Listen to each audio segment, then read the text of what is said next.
يابا المحاولة رقم 1 حتى نطور الفلافل العراقية. اليوم راح نسوي فلافل عراقية بالفستق الحلبي.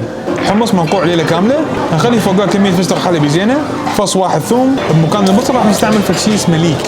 طعمه طعم البصل بس ما بي مرات البصل هذه. نطحن فلافل الفستق مالتنا بماكينة اللحم، بعدين ناخذ نص الخليط مالتنا هذا ونطحنه مرتين. البهارات، فلفل اسود، ملح، كزبرة، كمون، واكيد بيكنج باودر.